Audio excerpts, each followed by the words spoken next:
प्रादुर्भाव हुआ था, विष का प्रादुर्भाव हुआ था। कहते हैं विष अमृत है दो बंधु हमारे, ये दोनों भाई हैं मेरे, विष और अमृत दोनों भाई हैं। कौन कह रहा है? चंद्रमा कह रहे हैं कि सागर मेरे पिता हैं, विष अमृत दो बंधु हमारे, ये हमारे दोनों सगे भाई हैं। और क्या? और कह रहे हैं कि इतना ही सोर्स नहीं है मैया, हमारा आपका तो कुछ भी सोर्स नहीं है। चंद्रमा का सोर्स देखिए, कह रहे हैं कमला विमलाक्षी है भगिनी मेरी। कमला अर्थात माता लक्ष्मी हमारी बहन लगती हैं, क्योंकि उनका भी प्रादुर्भाव समुद्र से ही हुआ था। कमला विमलाक्षी है भगिनी मेरी। कहते हैं जगदीश के लाग तू है हम सारो। जगदीश अर्थात भगवान विष्णु, उनका मैं साला लगता हूँ, इसलिए हम लोग उनको चंदा मामा कहते हैं। कहते हैं ना, क्योंकि वह जगत पिता है, सबके पिता है। तो पिता का जो साला होता है क्या होता है मैया? वो मामा ही होता है। कहते हैं जगदीश के लाग तू है हम सारो। इतना ही सोर्स नहीं है, ईश के शीश सदा मैं रहूं। ईश अर्थात भगवान शंकर, भगवान शंकर के ललाट पे मेरा वास है। भ्रमती रहे नित गंगा हमारी, गंगा हमारी परिक्रमा करती है, हर घड़ी वह परिक्रमा ही करती रहती है। इतना सोर्स है मेरा। अब बताइए इनके पास दुख आना चाहिए? नहीं आना चाहिए ना। आता है राहु कराल ने घोंट लियो तब, जब राहु मुझे ग्रसता है, निगलता है, घोंटता है, काऊ न होत है मोर सहारो। ये जितने भी हैं ना, कोई आता नहीं है। काऊ न को सुख दुख कर दाता, निज कृत कर्म भोग सब भ्राता। तेरे कर्म तुझे ही भोगना है, कोई और भोगने नहीं जाएगा। तो अभी से सचेत हो जाओ। ये जो दुख और सुख है ना, एक तराजू के दो पलड़े हैं मैया, एक तराजू के दो पलड़े हैं। एक पे सुख है, एक पे दुख है। ध्यान से सुनिएगा, बहुत गुड़ बात और तत्व वाली बात मैं समझाने जा रहा हूं। ध्यान इधर उधर भटका तो समझ में नहीं आएगा। हमारा जो जीवन है ना, पाप और जो पुण्य है समान मात्रा में होता है, समानतः वृद्धि उसकी होती है। जैसे हमारा जो जीवन है एक यू की तरह है, ऐसे जैसे एक पाइप होती है और पाइप यू की तरह है, और बीच में एक दीवार है, इधर पाप है इधर पुण्य है। गौर करिएगा मैया, इधर पाप है इधर पुण्य है, इधर पाप इधर पुण्य। जब हम कोई पाप करते हैं तो क्या होता है? ये पाप का दबाव पड़ता है और पुण्य बाहर आता है। जब बाहर आता है तो हम सुख को भोगते हैं, और हम ये सोच रहे हैं कि हम पाप कर रहे हैं तो सुख भोग रहे हैं। नहीं, तेरा पुण्य नष्ट हो रहा है। तेरे पापों के कारण तेरा ये जो पाप का दबाव है इतना बढ़ रहा है कि एक दिन ऐसा आएगा कि रावण और दुर्योधन की तरह तेरा समूचा पाप परिपूर्ण मात्रा में होगा और तेरा विनाश होगा। और इतना ही नहीं, जब हम पुण्य करते हैं तो पुण्य दबता है और पाप निकलता है तो हम दुख भोगते हैं। अर्थात समय आने पे हमारी दशा वैसी होगी जैसे अर्जुन और युधिष्ठिर की हुई थी। साक्षात नारायण उनके साथ थे, उसके बाद भी उनको अज्ञातवास हुआ, वनवास हुआ, क्या क्या नहीं हुआ। पत्नी का चीरहरण हुआ, कौन क्या नहीं किया, पुत्र का वध हुआ। ऐसा विपत्ति आपके साथ हुआ है? नहीं हुआ है बाबा, नहीं हुआ है मैया, नहीं हुआ है। वैसा दुख तो आपके साथ नहीं हुआ और कह रहे हैं हम दुखी हैं। अरे नहीं, परमात्मा जो करता है अच्छे के लिए करता है। ऐसा विचार करो कि जो वह करता है वो अच्छे के लिए करता है। इसलिए निराश ना हो, उस चंद्रमा को याद करना, उस पांडव को याद करना कि जिसने साक्षात नारायण अवतार भगवान कन्हैया उनके साथ हैं, उसके बाद भी वो दुख भोग रहे हैं और हम विचलित हो जा रहे हैं थोड़े से दुख में। दुख क्या है? क्या दुख है आपको? भगवान ने सुंदर शरीर दिया, मानव शरीर दिया है। यह आहार निद्रा भय मैथुनंच, मैंने आपको बताया भी कि पशु में और मनुष्य में अंतर क्या है, सिर्फ ज्ञान का अंतर है। बाकी पुत्र वो भी पैदा करता है, हम भी करते हैं, भोजन वो भी करता है, हम भी करते हैं, सोता वो भी है, सोते हम भी हैं, परंतु यह नहीं जानता कि वो मेरी माँ है और वो मेरा भाई है, मेरी बहन है। वो नहीं समझ पाता क्योंकि वह पशु है और आप मनुष्य हो, और ना समझो तो आपसे बड़ा पशु इस संसार में कोई दूसरा नहीं है। भगवान रामचंद्र के उस मर्यादा का लक्षण याद करो। उस माता आदि शक्ति जगदम्बा जगत जननी माता सीता के मर्यादाओं का लाज रखो कि उन्होंने धर्म की रक्षा के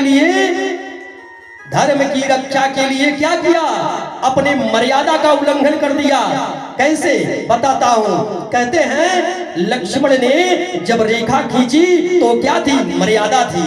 लेकिन साधु और ब्राह्मण के भेष में आया हुआ वह अधर्म स्वरूपी रावण, धर्म अर्थात ब्राह्मण क्या होता है, संत क्या होता है? वो धर्म है, साक्षात धर्म है।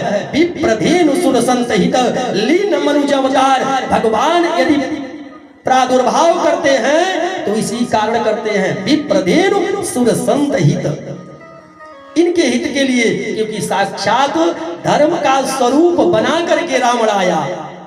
एक ब्राह्मण का भेष पकड़ के, एक साधु का भेष पकड़ के आया है। और मैया कह रही हैं यदि हमने इसको भिक्षा नहीं दिया तो हमारा धर्म चला जाएगा। इसलिए मैया मर्यादा की वह रेखा को लांघ जाती है। धर्मो रक्षति रक्षितः। और हम कह रहे हैं कि हम दुखी हैं। मैया इतना कोई दुखी तो था नहीं, लेकिन हम कहेंगे कि मैया आदि शक्ति थी, भगवान तो भगवान थे। नहीं भैया, उनसे सीखो त्याग करना क्या होता है। उन्होंने बताया कि हमारे जाने के बाद जब हमारा युग समाप्त होगा, द्वापर त्रेता सतयुग जब समाप्ति होगी, तो मानव जीवन में किस प्रकार से उस आचरण को आपको करना है, उन्होंने एक लीला दिखा करके गए हैं। उस लीला आप ना करिए, लीला भगवान को ही शोभा देती है, क्योंकि भगवान जब लीला करता है तो कल्याण होता है, और जब हम लीला करते हैं तो बहुत विनाश होता है मैया। इसलिए लीला करने की आवश्यकता नहीं है। उस लीलाधर परमात्मा का चिंतन और उस लीला में जो पात्र हैं आप, वही बन के रहिए। कारण क्या है? भगवान ने जो भी दिया है आपको, किस लिए दिया है, मैंने कल भजन के माध्यम से आपको अवगहन भी कराया। आइए एक बार उसको दोहरा लेते हैं, ध्यान से सुनिएगा। पश्चात कथा में आज तो कथा विलंब होनी ही होनी है। मैं पहले से ही बना के चला हूँ कि आज विलंब करना है, क्योंकि इसलिए कल हम आधा घंटा पहले छोड़ दिए थे कि आराम कर लो, कल जो है विराम हम देंगे। जीव जीवन जगत में मिला है तुझे, भावना तो लगा ले प्रभु के लिए, भावना तो लगा ले प्रभु के लिए, भावना तो लगा ले प्रभु के लिए, भावना तो लगा ले प्रभु के लिए। गाना है, सबको गाना है, क्योंकि ये जो भजन है ना, ये हमें बताती है कि ये जीवन क्यों और किस लिए मिला है और कौन सा कर्म हमें करना है। एक एक शब्द को सुनना प्यारे।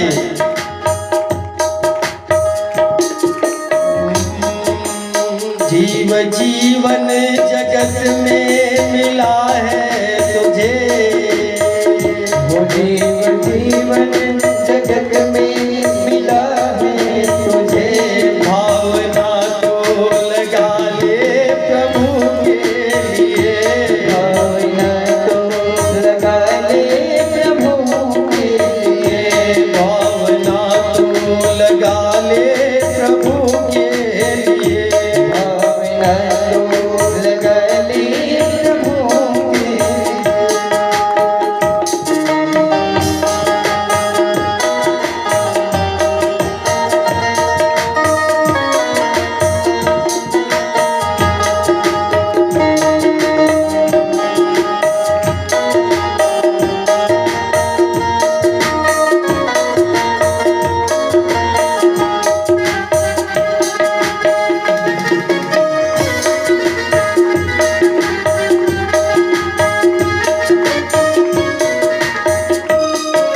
ये नर देह जो है बार बार नहीं मिलता प्यारे, इसलिए गंवाने की आवश्यकता नहीं है। भावना सिर्फ हो तो उस परमात्मा में बिना शंका, बिना लाज। लाज किसमें करना है? किसी को गाली देना हो, किसी के ऊपर मुकदमा करना हो, उसमें लाज करो।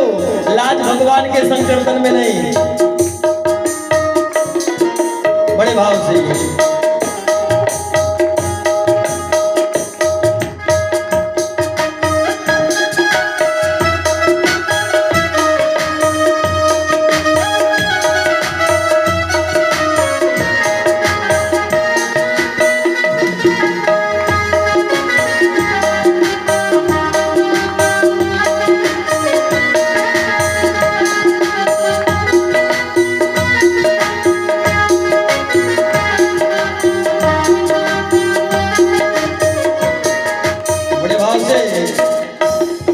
वचन कर्म से धर्म जीवन सजा है, मन कर्म से जीवन सजा है।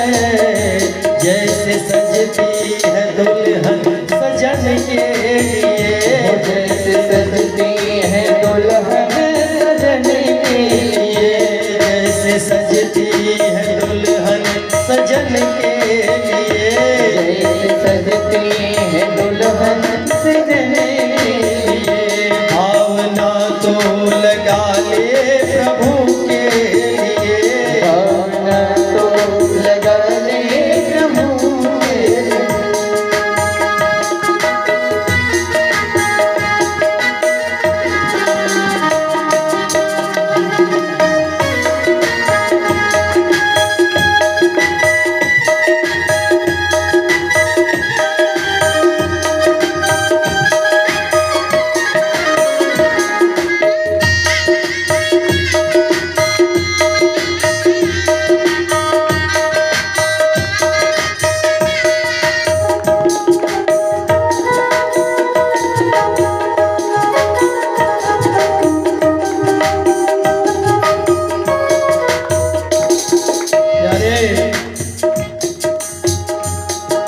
देवता भी तरसते हैं नर देह को, देवता भी तरसते हैं नर देह को।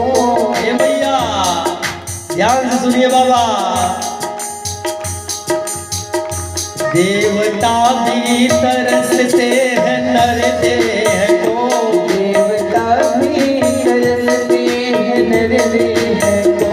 यज्ञ तप ज्ञान से अपना जीवन सजा है, तप ज्ञान से अपना जीवन सजा है।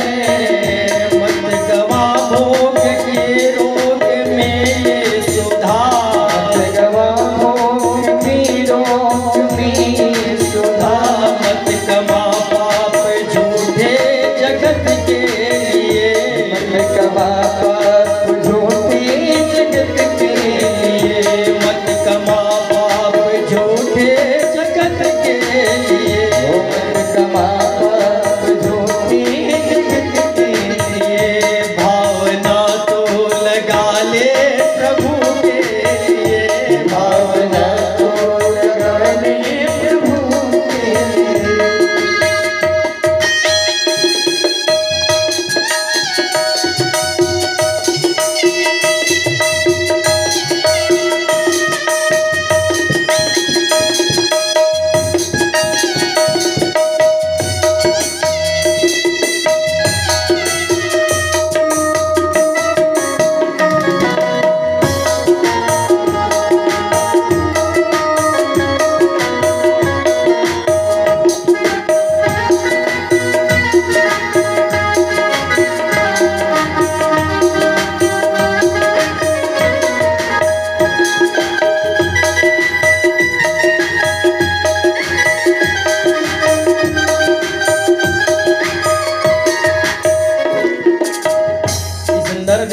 पाने के लिए देवता भी तरसते हैं। बता दिया ना मैंने,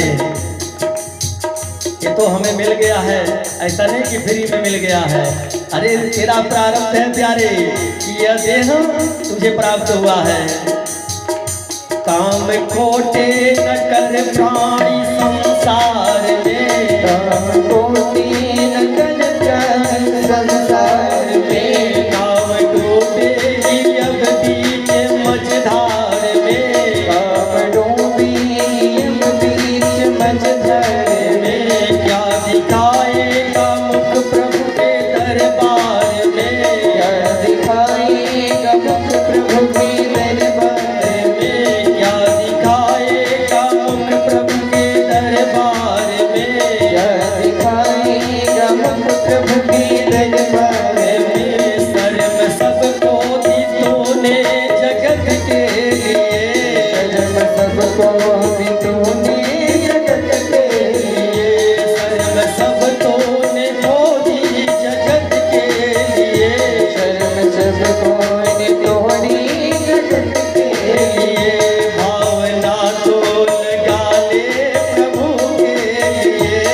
हर संतों की संगत में रह रात दिन, हर संतों की संगत में रह रात दिन। मन को प्रभु से लगा ले इस भंवर जाल में, मन को प्रभु से लगा ले भंवर जाल में। मन की मौजों में गोता नए से लगा, मन की मौजों में गोता न ऐसे लगा। कोई पैदा न होगा रुदन के लिए, कोई पैदा न होगा रुदन के लिए। कोई पैदा न होगा रुदन के लिए, कोई पैदा न होगा रुदन के लिए। भावना तो लगा ले प्रभु के लिए, ये भावना तो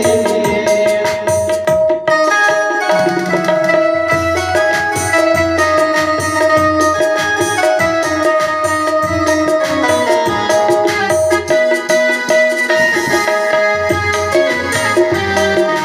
ले प्रभु के लिए।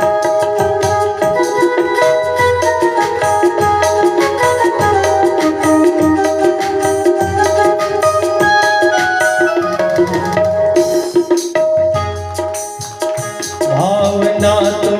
लगा ले प्रभु के लिए, भावना तो लगा ले प्रभु के लिए। जीव जीवन जगत में मिला है तुझे, जीवन जगत में मिला है तुझे।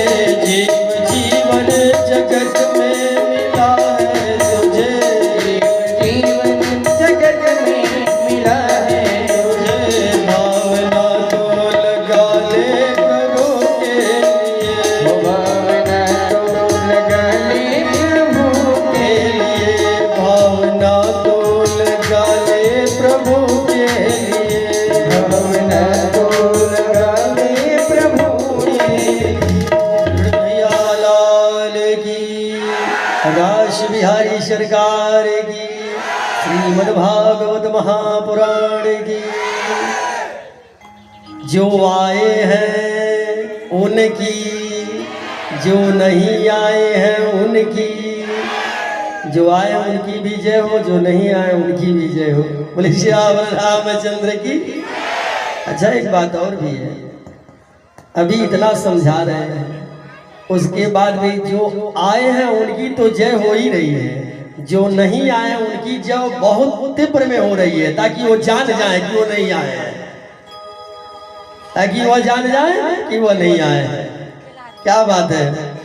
कहते हैं कि संत की वाणी को श्रवण करके उस राजा ने कहा कि आप ढोंगी और पाखंडी हो, आपका कहा हुआ सत्य नहीं होगा, क्योंकि मैं एक राजा हूं, मेरा विवाह एक समिधा अर्थात लकड़ी बटोरने वाली कन्या के साथ नहीं हो सकता।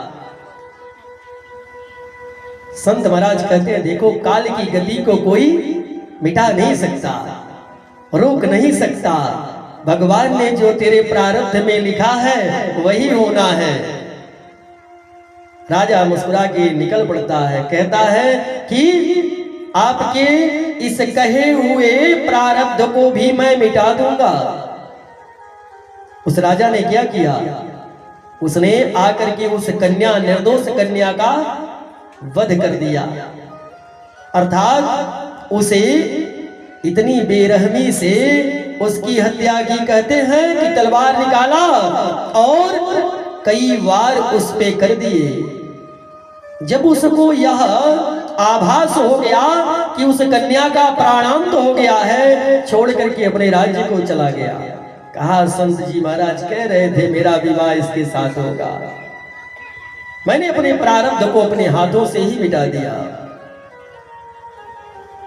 कहते हैं समय व्यतीत हुआ, उसी मार्ग से एक राजा अपने रथ पे आरूढ़ होकर के उसी मार्ग से जा रहे थे। संयोग से भगवान की कृपा से उनके पास कोई संतान नहीं थी। उन्होंने उस कन्या को देखा, उठा करके अपने राज्य को लेके गए और राज्य वैदों को बुलाया और समुचित उसका उपचार करवाया। वो कन्या पुनः स्वस्थ हो गई।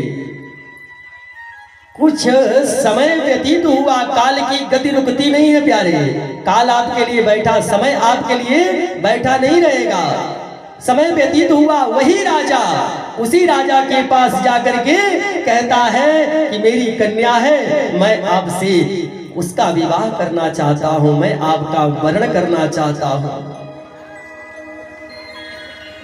कहते हैं राजा मान जाता है, विवाह हो जाता है। 7 फेरे हो गए, 7 फेरे हो गए। प्यारे एक बात बता दें, आज से ये प्रतिज्ञा कर लो कि कोई भी धर्म कार्य करेंगे छोटा ही करेंगे, परंतु ऐसा करेंगे कि संसार याद करें। छोटा ही करेंगे लेकिन भाव से करेंगे। हमारे घर विवाह होगा तो सब कुछ की खरीदारी करेंगे, साथ में पूजन का भी सामान खरीदेंगे। 100 रुपए का ही खरीदेंगे, लेकिन खरीदेंगे कि ये विवाह के निमित्तक है, ना कि ये बचा हुआ है। जैसे हम कथा सुनते हैं, उसके पहले कथा श्रवण करते हैं ना, विवाह के पहले क्यों सुनते हैं? क्योंकि हमारी उस किए हुए यज्ञ में, जैसे कन्यादान में, कोई विघ्न बाधा ना आ जाए। परंतु जब कथा में बैठते हैं तो ध्यान कहीं और रहता है, ध्यान कहीं और रहेगा। कथा यहाँ बाबा जी सुना रहे हैं। इतना ही नहीं, पूरा कहते हैं कि जीवन का वो जो संबंध है बड़ा प्रगाढ़ है। विवाह किसी का बार बार नहीं होता, जीवन में एक ही बार वो अटूट बंधन बनता है। इसके निमित्त किए हुए हर एक कर्म को बड़े ही भाव से, बड़े ही ध्यान से करना चाहिए। ये प्रतिज्ञा करते हैं कि जब हमारे गृह में विवाह होगा तो सर्वप्रथम हम समय से पहुंचेंगे, समय से बारात लेके जाएंगे, जयमाल भी करेंगे। ऐसा नहीं कि नहीं करेंगे, करेंगे, परंतु विवाह का जो समय है उसके पूर्व ही उसको कर लेंगे। ऐसा नहीं है कि द्वार पूजा किए 10 बजे, जयमाल किए 1 बजे तक, और उसके बाद विवाह शुरू हुआ तो पता लगा कि सुबह के 4 बज गए। कहां से विवाह होगा? नहीं हो पाएगा मैया। उसके निमित्त किए हुए हर कर्म को बड़े ध्यान से करना चाहिए। कहते हैं उस राजा ने उस राजा का वर्ण कर लिया, उसी कन्या के साथ उसका विवाह हो गया। कहते हैं वो राजकुमार बड़ा प्रसन्न मुद्रा में, उसको ये नहीं था कि मेरा विवाह हो गया, उसको यह था कि मैंने अपने प्रारब्ध को बदल दिया। और ऋषि ने कहा था मेरा विवाह उस कन्या से होगा जो समिधा एकत्रित कर रही है, अर्थात लकड़ी बीन रही है, परंतु मैंने अपने प्रारब्ध को, उनके वचन को मिथ्या कर दिया, झूठा कर दिया मैंने। कहते अपनी पत्नी को लेकर के उस कुटी में पहुंच जाता है। यह बताने के लिए मैंने आपको परास्त कर दिया। मूर्ख है वह, कोई बदल सकता है? भगवान का लिखा हुआ कोई बदल नहीं सकता। पहुंचता है महाराज के पास, महाराज से कहता है महाराज आशीर्वाद दीजिए, मैंने विवाह कर लिया, वो भी अपने अनुसार, अपने अनुकूल। आपने कहा था कि मेरा विवाह उसके साथ होगा जो समिधा एकत्रित कर रही है, परंतु मैंने अपने प्रारब्ध को बदल दिया। कहते हैं संत महाराज मुस्कुराते, कहते अरे मूर्ख, एक बार घर जा, घर ले जाकर के उस पत्नी का वस्त्र हटा के देख, जहां तूने वार किया है आज भी वहां तुझे निशान प्राप्त होंगे। गृह को लेके आता है, देखता है, जब जख्मों का निशान देखता है महाराज, आकर के महाराज का चरण पकड़ लेता है, कहता है कि जो होना है वो जो लिखा है वही होके रहेगा, उसे कोई बदल नहीं सकता। आज अजामिल का उद्धार होने वाला है तो कोई बदल नहीं सकता, अजामिल भी नहीं बदल सकता। संतों ने कहा कि तेरा जो पुत्र होगा उसका नाम तुझे नारायण रखना होगा।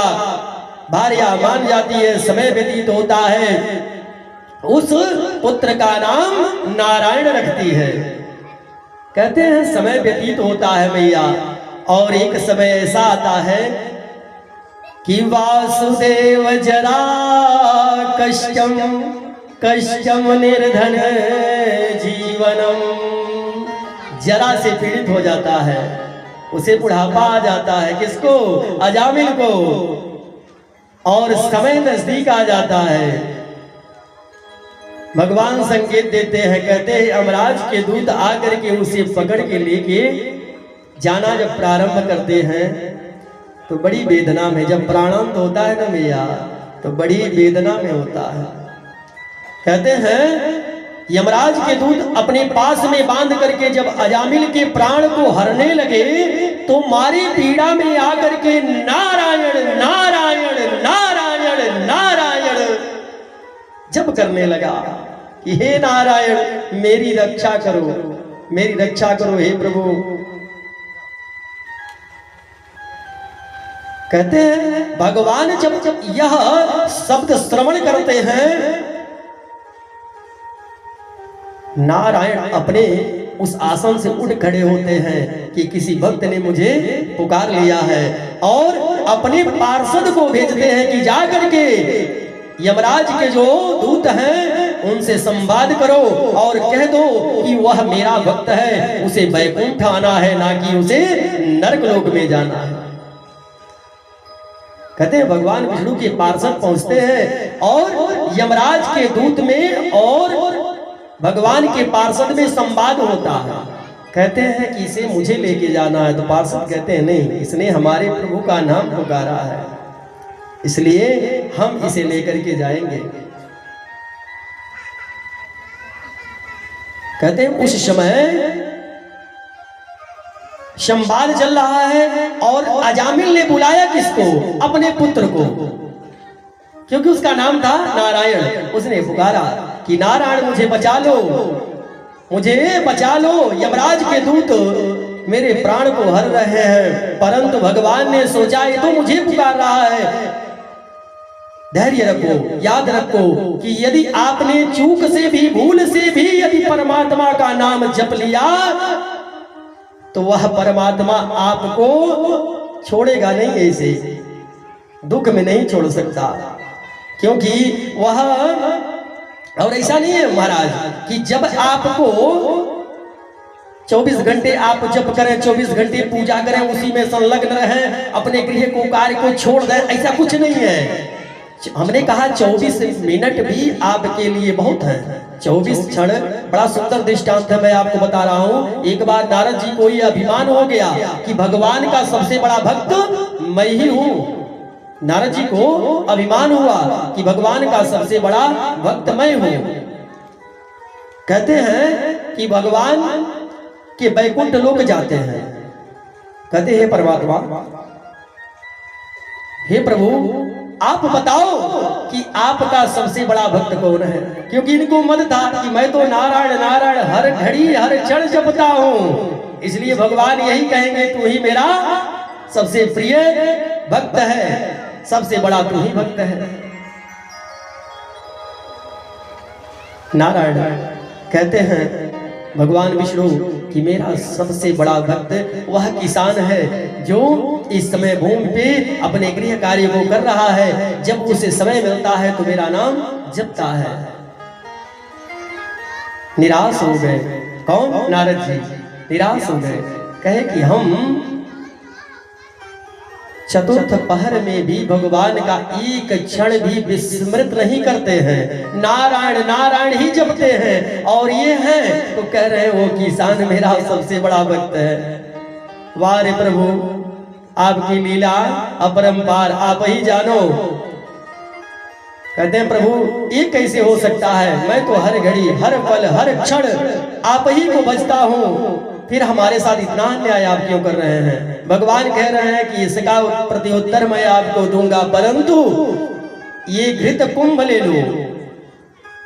कहते हैं घी से भरा हुआ कलश देते हैं घृत कुंभ, कहते हैं इसे लेकर के तीनों लोक का भ्रमण करके आओ, और याद रखना, ध्यान देना कि एक बूंद भी जमीन पे ना गिरने पाए। कहते हैं भगवान के उस दिए हुए घृत कुंभ को लेकर के नारद जी चल पड़ते हैं, क्षणिक समय में ही तीनों लोकों का भ्रमण करके आ जाते हैं।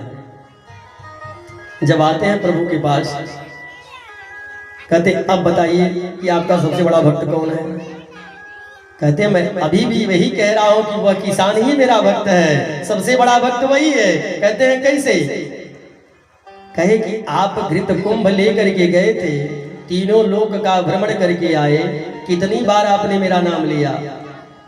कहते हैं महाराज हमने तो एक बार भी नाम नहीं लिया। कहते हैं इसलिए वह किसान जब उसको समय मिलता है अपने कार्य को संपन्न करता है, उसके बाद ही मेरा नाम लेता है, परंतु जो लेता है वह हृदय से लेता है। आज आपके पास हमने कार्य दिया तो आप भी विस्मृत हो गए। अपने गृहस्थ आश्रम में रह करके भी आप अपने धर्म को अपना सकते हैं। जब आपको समय मिले तभी आप भगवान का नाम ले सकते हैं। ऐसा नहीं है कि आप 24 घंटे भगवान को ही भजे, नहीं महाराज। भगवान तो क्षणिक समय में भाव मिक्षन्तु देवता, भाव के अधीन है वो परमात्मा। दैवाधीनम जगत सर्वम मंत्राधीनश्च देवता ते मंत्रा ब्राह्मणाधीनम तस्माद् ब्राह्मण देवता। आपके लिए माध्यम छोड़ के गया है, आपके लिए संत महात्मा ब्राह्मण गौ ये सब आपके लिए वो छोड़ करके संकेत दे करके गया है कि आप इनकी पूजा करो, इनके माध्यम से मुझे भज लो।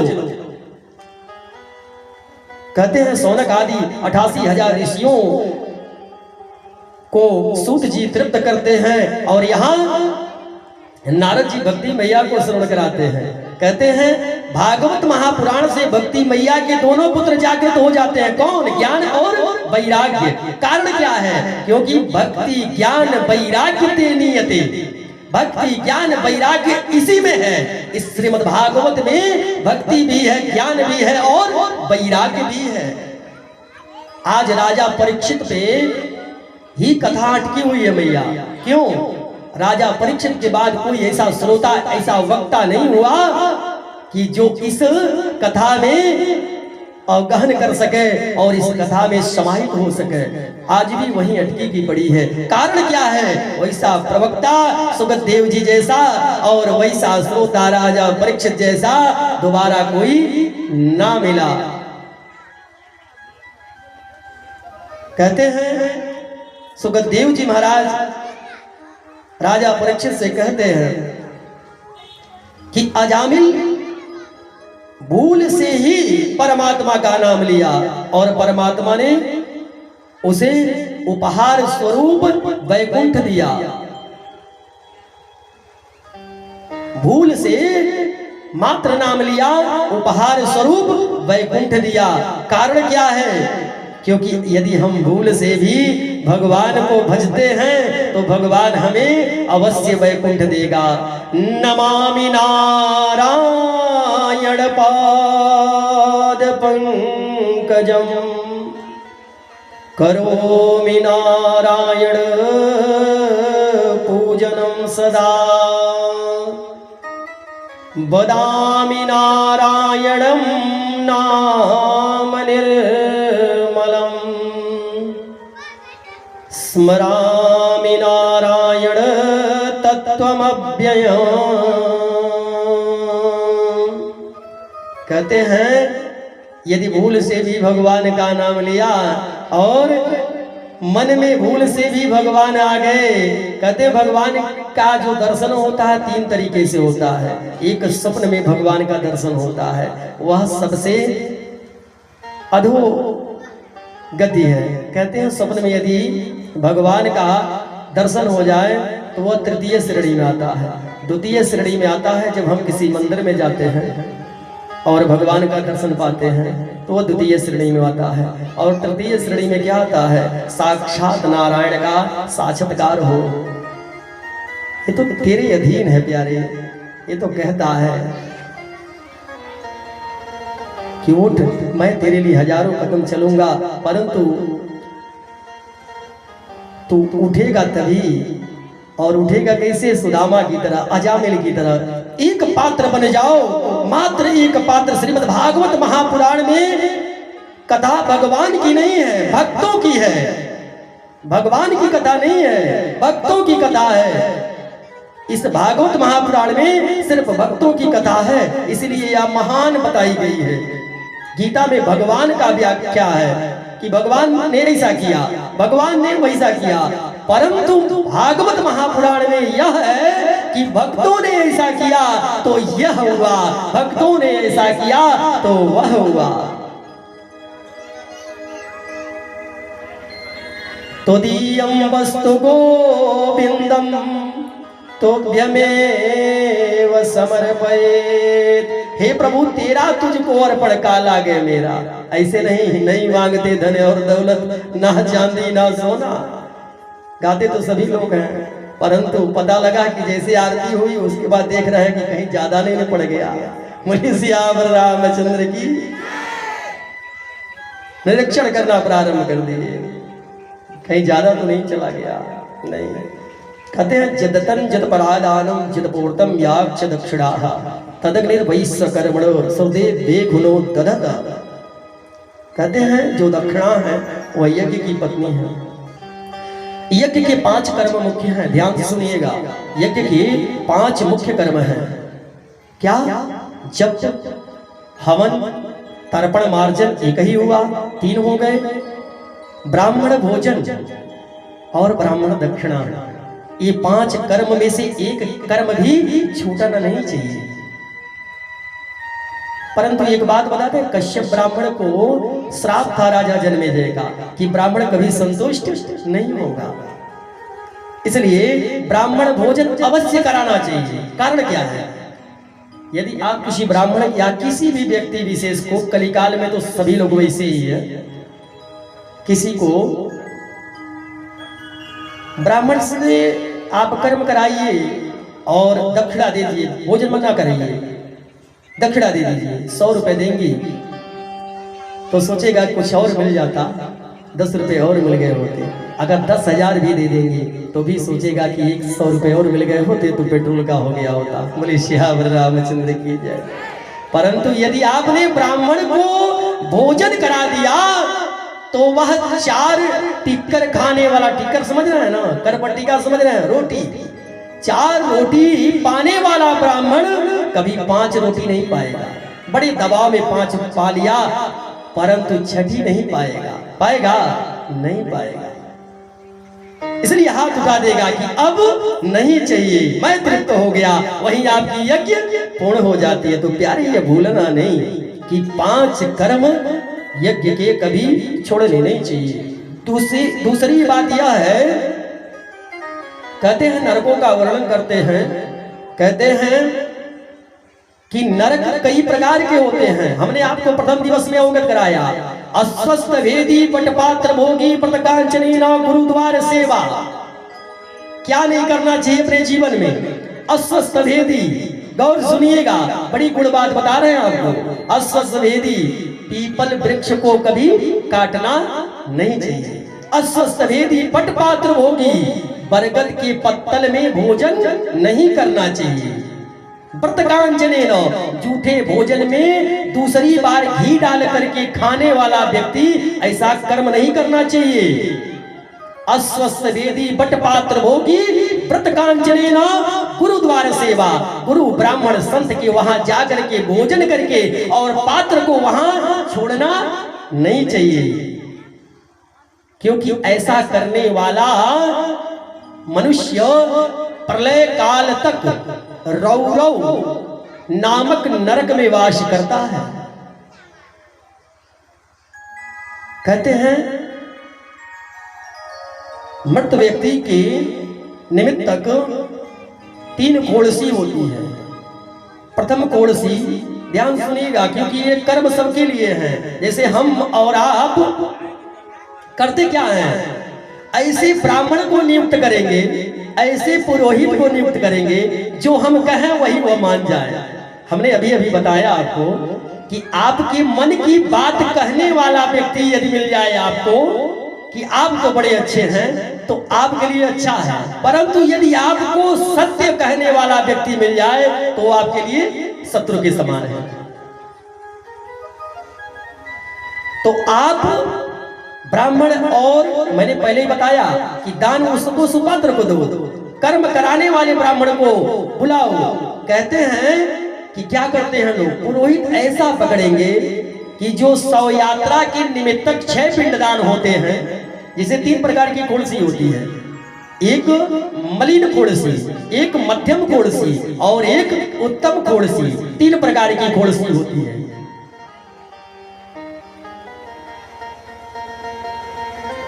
यानी इसमें 16 पिंडदान होते हैं।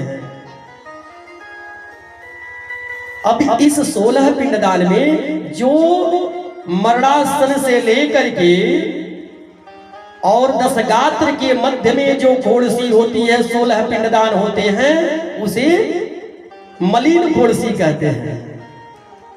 और जो एकादशाह के मध्य में होती है उसे मध्यम खोड़सी कहते हैं। और जो ब्राह्मण भोजन जब होता है उस समय जो खोड़सी की जाती है 16 पिंडदान, उसे उत्तम खोड़सी कहते हैं। कहते हैं हे राजन, जिन मनुष्य का तीनों खोड़सी नहीं हुआ उसका गति नहीं बनता, उसकी अधोगति रहती है।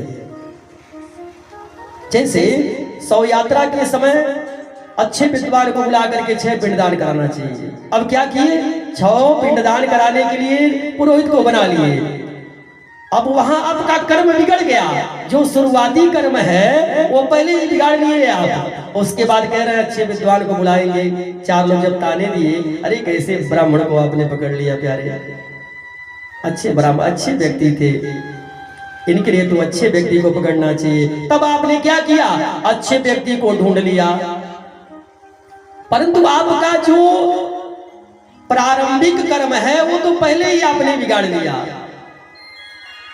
जैसे एक सीढ़ी छत पे लगा दो, उसका पहला जो डंडा होता है जिसपे पैर रखा जाता है उसी को हल्का कर दो तो चढ़ पाएंगे ऊपर, पहले ही टूट जाएगा। बोले श्याम रामचंद्र की जय।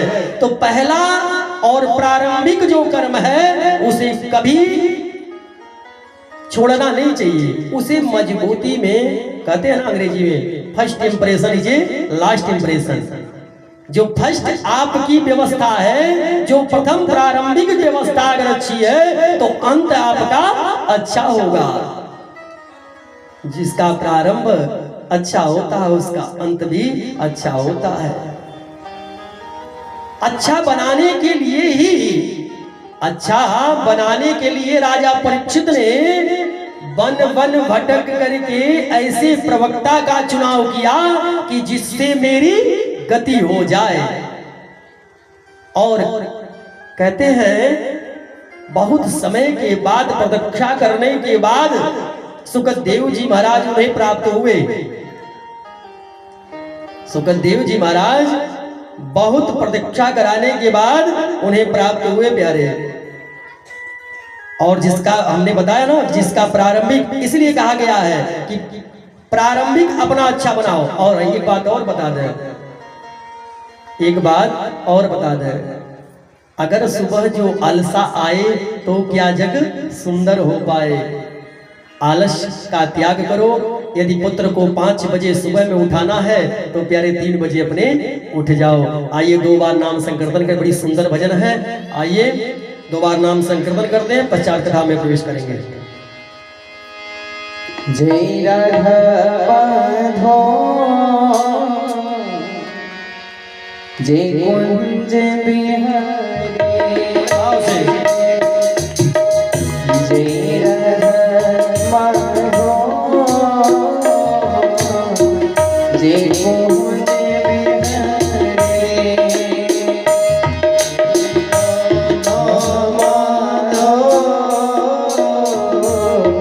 जय कुंज बिहारी,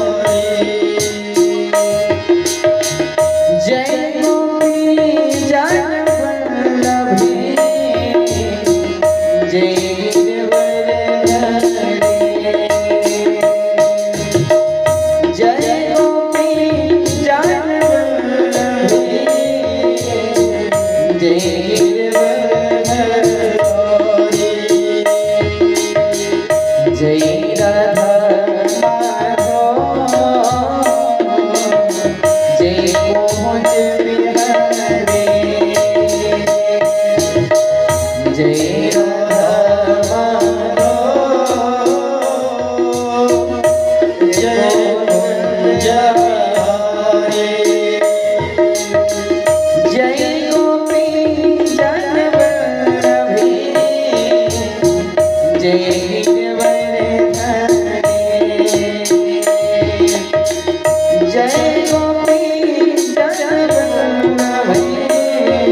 कुंज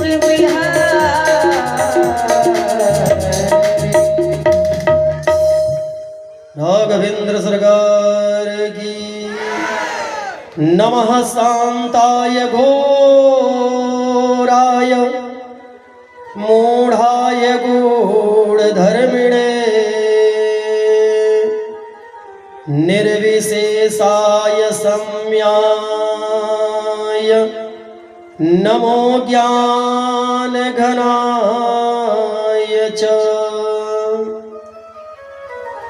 कस्य माता पिता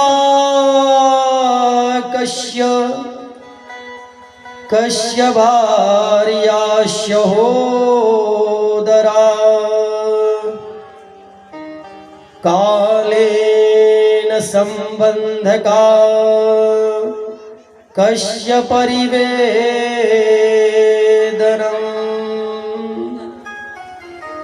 कहते हैं राजा परीक्षित कि हे प्रभु, आप कृपा करके यह बताने का कष्ट करें कि किस प्रकार से भगवान ने अवतरित होकर के और कौन कौन सा रूप धारण किया।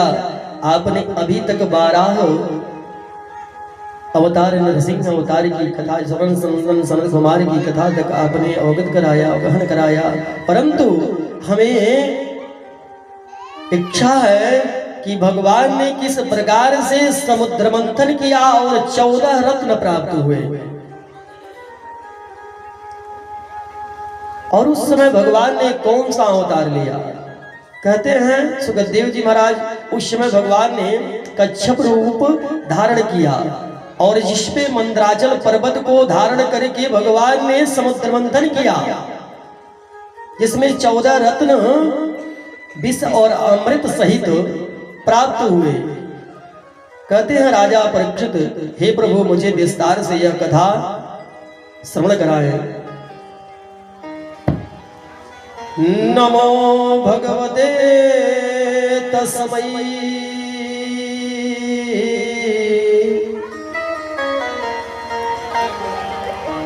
नमो भगवते तस्मै यत एतचिन्तात्मकं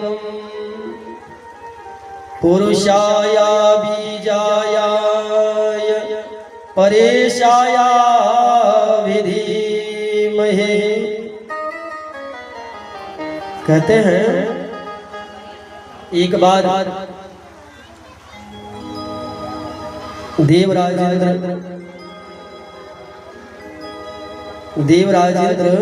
अपने ऐरावत हाथी पे बैठ करके विचरण कर रहे थे।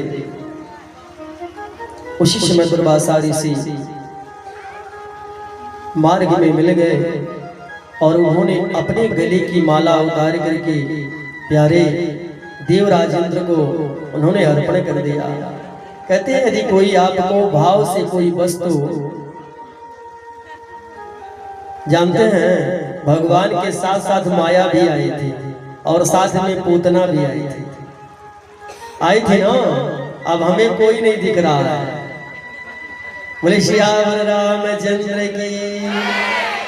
आइए 2 बार संकीर्तन करते हैं। कारण क्या है, जब तक आप दिखाई नहीं देंगे तब तक हम क्या कहेंगे। गोविंद मेरो है, गोपाल मेरो है,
जब भगवान आते हैं तो माया भी समाप्त हो जाती है। पूतना कहाँ ठहरने वाली है। कहते हैं भगवान से इच्छा प्रकट करते हैं सुखदेव भगवान से, राजा परीक्षित, कि भगवान हमें उस परमात्मा के कच्छप अवतार की कथा श्रवण कराइए जिसमें भगवान ने समुद्र मंथन इत्यादि करके 14 रत्न प्राप्त करवाए। कहते हैं कि एक बार देवराज इंद्र उन्मत्त होकर के अपने ऐरावत हाथी पे बैठ करके और विचरण कर रहा था। उसी समय दुर्वासा ऋषि मार्ग में उसे मिल गए और अपने गले की माला निकाल करके देवराज इंद्र के गले में पहना दिए, भेंट सहित उन्हें अर्पण कर दिए। कहते हैं यदि कोई आपको उपहार दे, छोटा ही हो बड़ा ही हो, उपहार उपहार होता है। यदि छोटा भी उपहार हो, उसने किस प्रकार से आपको दिया है, जरूरी ये नहीं है कि वो बड़ा हो, उसका दिल कितना बड़ा है, उसका हृदय कितना बड़ा है, यह देखने की परम आवश्यकता है। देख प्यारे, सुबह से शाम हो जाएगी, तुझे मिलेगा वही जो परमात्मा लिखा है। कितना भी हाथ पैर पटक लेगा, तुझे 1 रुपया कमाना है तो 1 रुपया ही मिलेगा, 2 नहीं हो सकता।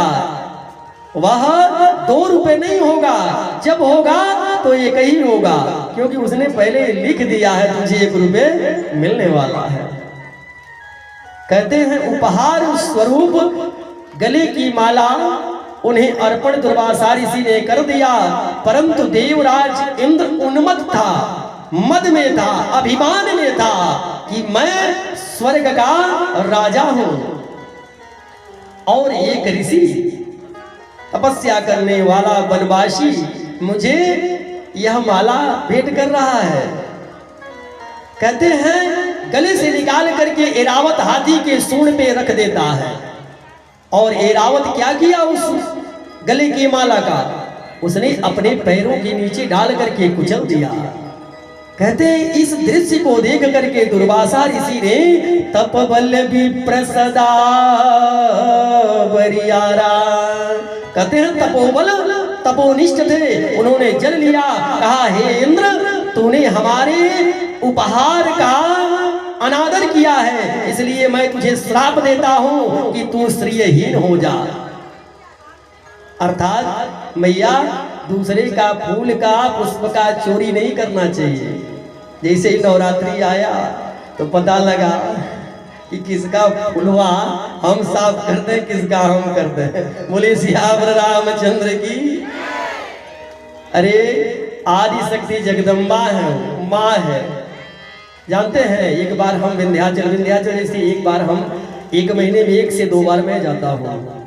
एक बार मैं गया, मुझे बहुत क्षुधा तृषा से मैं व्याकुल था, मुझे बहुत भूख लगी थी, तो हमने सोचा कि पहले माँ का दर्शन कर लो, उसके बाद मैं कुछ पाऊंगा।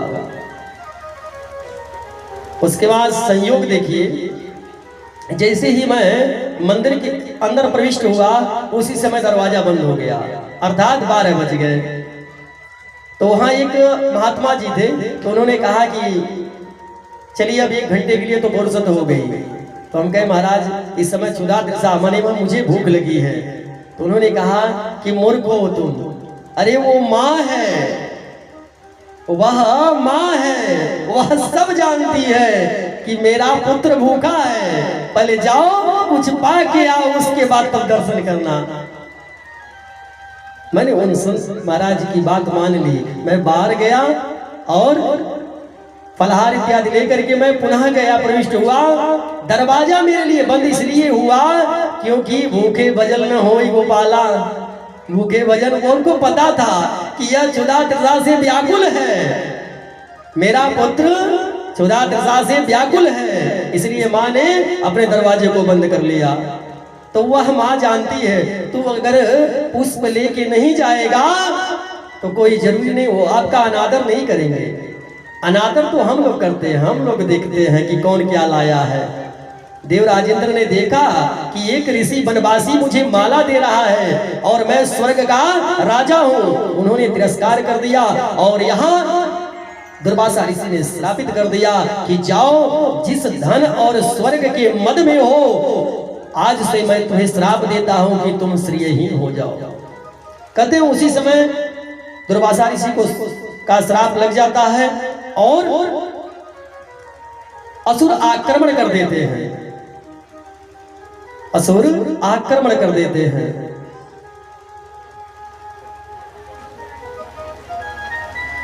कहते हैं भगवान की इच्छा जब होती है तभी आपके सामने कोई घटनाक्रम होता है।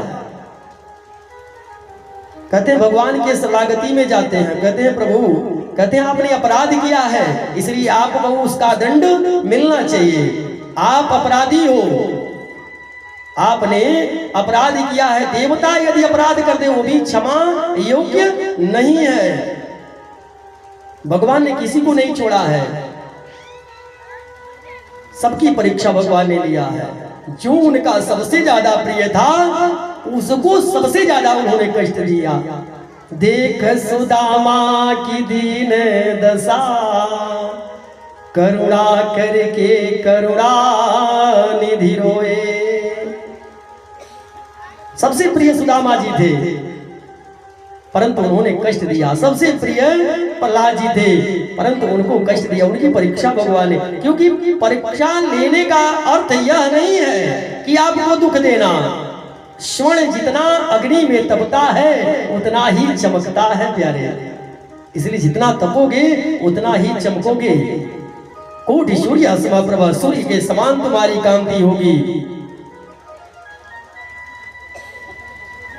कहते हैं कि जाकर के उस समय राजा बलि बलवान था।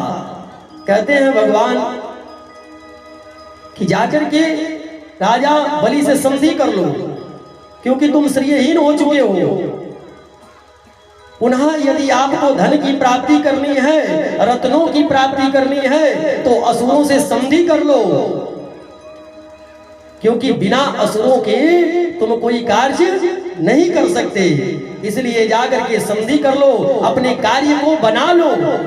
कहते हैं मूर्ख व्यक्ति है, अज्ञानी है, दुष्ट है, यदि उसके पास ज्ञान है तो उस ज्ञान को ले लेना चाहिए। ध्यान से सुनिएगा महाराज, अभी कुछ समय पहले की बात है, एक संत हुए थे आसाराम जी। अभी सभी लोग हंसने लगेंगे, हंसी आ गई सबको ना, ये हंसने वाली बात नहीं है प्यारे। आसाराम संत थे, उसमें संशय नहीं था, परंतु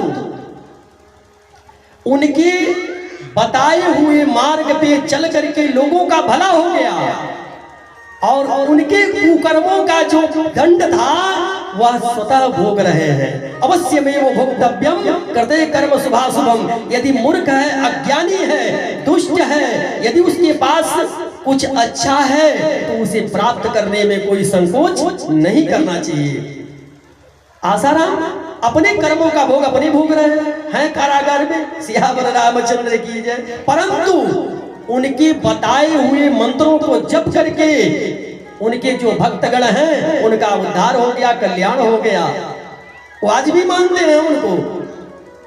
यदि आपको कोई दिशा निर्देश अच्छा कर रहा है तो उस मार्ग पे चलना चाहिए, क्योंकि सभी लोग जानते हैं कि कौन सा धर्म है, कौन सा धर्म है। आज भगवान समझा रहे हैं देवराजेंद्र को कि तुम असुरों से संधि कर लो, क्योंकि बिना संधि का तुम कुछ कर नहीं सकते। और संधि कर लेते हैं, राजा बलि के पास जाकर के संधि कर लेते हैं। शुक्राचार्य समझाते हैं इसमें कुछ देवताओं की चाल है। कहते हैं नहीं महाराज, यदि शत्रु शरण में आ गया, राजा बलि बड़ा पराक्रमी राजा था, कहा यदि शत्रु शरण में आ गया तो उसको अपने शरण में ले लेना चाहिए। कहते हैं भगवान का वह मार्ग प्रशस्त किया हुआ सफल होता है और सभी लोग भगवान के पास जाकर के निवेदन करते हैं। भगवान उन्हें दिशा निर्देश करते हैं कि जाओ मंदराचल पर्वत को लेकर के आकर के समुद्र में बांसुरी नाद की रस्सी बना लो और उसी से समुद्र मंथन करो। कहते हैं मंदराचल पर्वत को लेकर के असुर और देवता दोनों जब आए और समुद्र मंथन करने लगे तो उस समय समुद्र में वह मंदराचल पर्वत दबने लगा, धंसने लगा। उस समय सभी लोग त्राहिमाम शरणागतम, हे प्रभु आप सहारा बनो। सभी लोगों ने भगवान से निवेदन किया कि हे प्रभु अब क्या होगा। भगवान ने उस समय कच्छप अवतार लिया और अपने 1,00,000 योजन शरीर के ऊपर मंदराचल पर्वत को रख करके भगवान ने समुद्र मंथन करवाया और 14 रत्नों की प्राप्ति हुई। कहते हैं सर्वप्रथम हलाहल वृक्ष प्राप्त हुआ। सबसे पहले प्यारे जब हम कोई धर्म कार्य करते हैं तो सबसे पहले क्या होता है, लोग यही कहते हैं अरे चले हैं यज्ञ करने, चले हैं धर्म करने। नहीं प्यारे, हमारे ब्राह्मण जन से निवेदन है, जो वैदिक ब्राह्मण हैं, कि आज सबको जितने पुरुष वर्ग हैं सबको चंदन लगाओ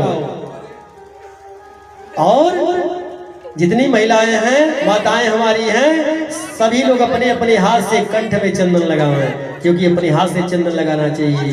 चंदनस्य महत् पुण्यम पवित्रम पापनाशनम आपदां हरते नित्यम लक्ष्मी तिष्ठति सर्वदा। चंदन सबको लगाना चाहिए। कहते हैं भगवान के बताए हुए अवतरित कच्छप रूप स्वरूप धारण किए उस समय मंदराचल पर्वत अपनी पीठ पे रख करके भगवान ने समुद्र मंथन करवाया और उस समुद्र मंथन से सर्वप्रथम कोई रत्न निकला तो विष निकला। सबसे पहले माया ही आती है सामने, ये ना करो वो ना करो, भ्रमित होता है मनुष्य। विष आया, हलाहल विष के कारण जितने भी पशु पक्षी थे सब का शरीर जलने लगा, हाहाकार मच गया। सभी लोग आए भगवान भोलेनाथ के शरण में। ओम नमः शिवाय, ओम नमः शिवाय, हर हर भोले नमः शिवाय। ओम नमः शिवाय, ओम नमः शिवाय, हर हर भोले नमः शिवाय। नमः शिवाय, ओम नमः शिवाय, हर हर भोले नमः शिवाय। ओम नमः शिवाय, ओम नमः शिवाय, हर हर भोले नमः शिवाय। जटाधराय शिव जटाधराय, हर हर भोले नमः शिवाय। जटाधराय शिव जटाधराय, हर हर भोले नमः शिवाय। जटाधराय शिव जटाधराय, हर हर भोले नमः शिवाय। जटाधराय शिव जटाधराय, हर हर भोले नमः शिवाय।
हरे हरे बोले नमः शिवाय नमः शिवाय नमः शिवाय हर हर भोले नमः शिवाय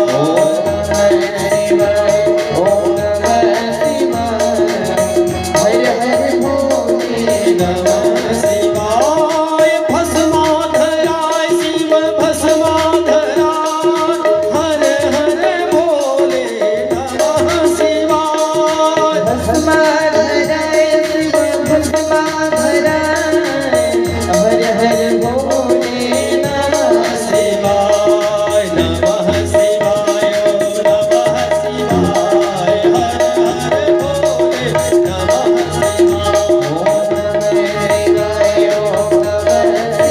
शिवाय हर हर भोले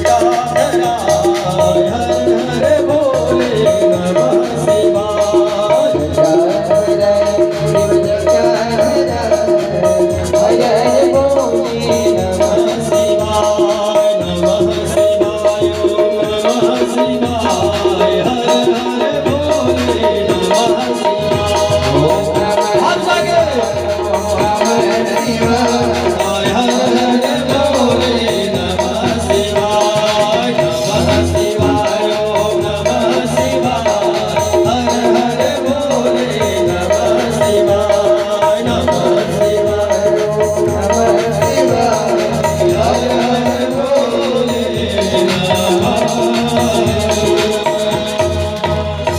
नमः पार्वती पदये हर हर। अरे बताना है भगवान को कि हम ऑनलाइन हैं। क्या है? नमः पार्वती पदये हर हर महादेव। सभी लोगों ने हाथ उठा दिया कि हे प्रभु इस हलाहल विष से यदि कोई रक्षा कर सकता है तो आप ही कर सकते हो। भोलेनाथ कहते हैं आकर के उस हलाहल विष का पान किया। कहते हैं असस्रवा घोड़ा उत्पन्न हुआ, ऐरावत हाथी प्राप्त हुई, माता लक्ष्मी पांचजन्य शंख इत्यादि प्राप्त हुए। कहते हैं 14 रत्न प्राप्त हुए। कहते हैं सबसे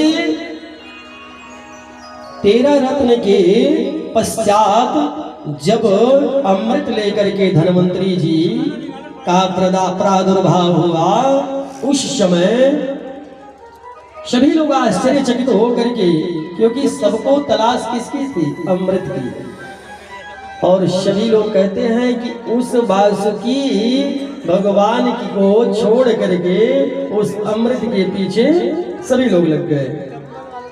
और कहते हैं धन्वंतरी जी को असुरों ने पकड़ करके उनसे अमृत छीन लिया।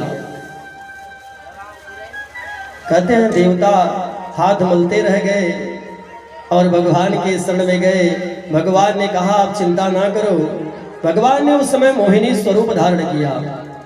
मोहिनी स्वरूप धारण करके भगवान ने छल से असुरों को मदिरा पान कराया और देवताओं को अमृत पान कराया, जिसमें राहु जो राक्षस था वो आकर के अमृत पान कर लिया। तो भगवान ने अपने चक्र से उसके शरीर के 2 टुकड़े कर दिए। तो वही जाकर के राहु और केतु हुआ। ब्रह्मा जी के द्वारा दोनों ग्रह बना दिए गए, राहु और केतु। कहते हैं कि उस समय देवासुर संग्राम हुआ। अमृत पाकर के देवता बलवान हो गए और राजा बलि और उसकी सेना से घनघोर युद्ध हुआ। उस युद्ध में राजा बलि परास्त हुआ। कहते हैं देवराज इंद्र ने इतना प्रहार कर दिया कि वह उसकी मृत्यु हो गई, उसका वध कर दिया। सुमाली इत्यादि का वध कर दिया। उस समय भगवान भी देवताओं के साथ थे। जब तक भगवान तेरे साथ हैं तो तेरी विजय निश्चित है, परंतु वह जब छोड़ता है तो तुझे परास्त होना है। आज देवता बलि इसलिए हैं क्योंकि भगवान उनके साथ हैं। कहते हैं राजा बलि को परास्त करके उसका वध कर दिया गया। इंद्र अपने स्वर्ग को पा करके प्रसन्न हुए। कहते हैं उस समय शुक्राचार्य जी महाराज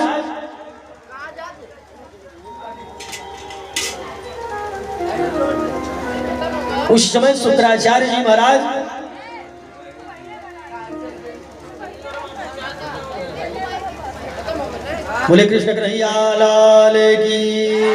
कहते हैं शुक्राचार्य जी महाराज उस समय आकर के राजा बलि को अपने महामृत्युंजय मृत संजीवनी मंत्र से पुनः जागृत कर देते हैं, जीवित कर देते हैं और मृत संजीवनी से सभी असुरों को जीवित कर देते हैं और विश्वजीत यज्ञ करवाते हैं।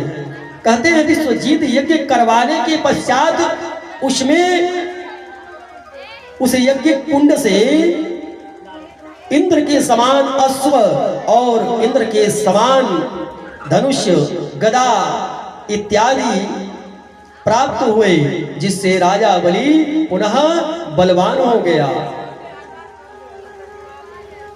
और पुनः स्वर्ग पे आक्रमण कर दिया। देवता अपने स्वर्ग को छोड़ करके इधर उधर भटकने लगे और संयोग से अदिति मैया को अपने पुत्रों का दुख देखा नहीं गया। आकर के कश्यप ऋषि से कहती हैं कि हमारे पुत्रों को बड़ा दुख हो गया है, कृपा करके कोई ऐसा उपाय करिए जिससे हमारे पुत्रों की दुख की निवृत्ति हो जाए। कश्यप ऋषि अदिति मैया से कहते हैं अदिति, यदि तू अपने पुत्रों का भला चाहती है तो 12 पयो व्रत कर, इससे जो तुझे पुत्र प्राप्त होगा वही तेरे पुत्रों का कष्ट दूर करेगा। अदिति मैया को पयो व्रत का विधान कश्यप ऋषि बताते हैं और मैया ने बड़े भाव से बड़े लग्न से उस व्रत को किया और अंत समय में उनका व्रत पूर्ण हुआ।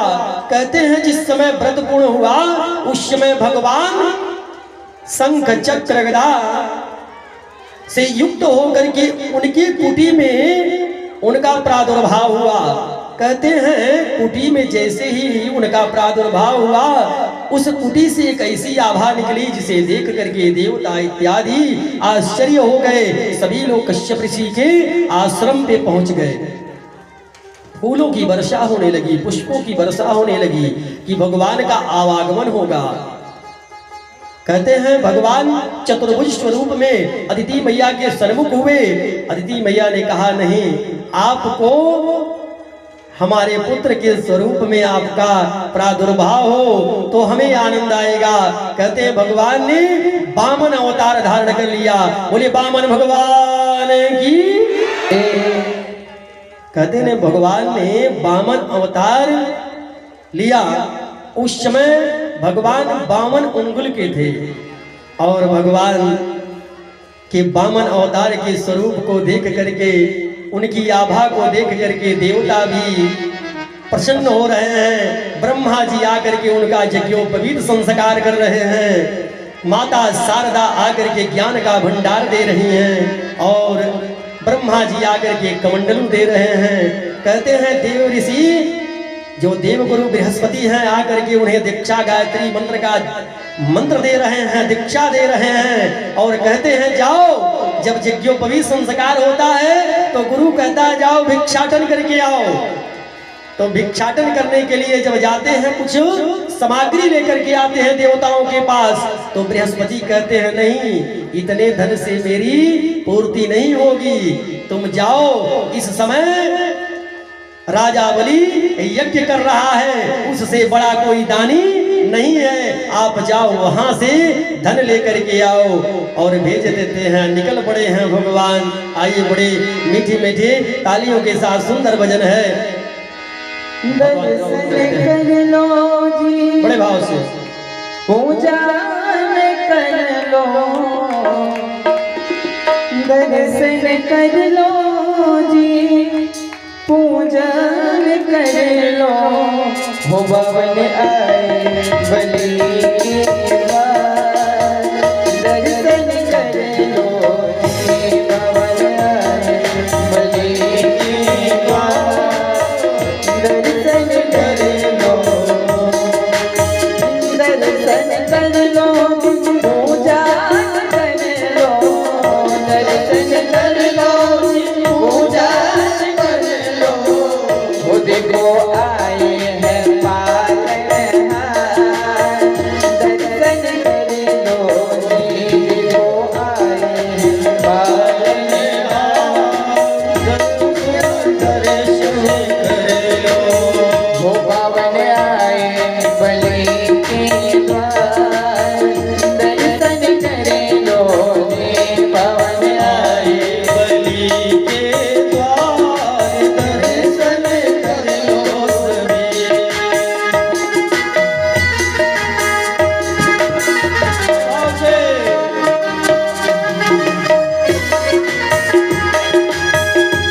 रूपा बनायो, रूप बनायो जी रूपा बनायो।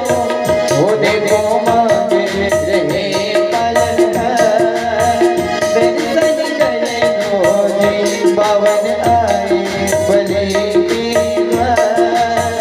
दर्शन करे लो जी देखो आए पालनहार, दर्शन करे लो सभी।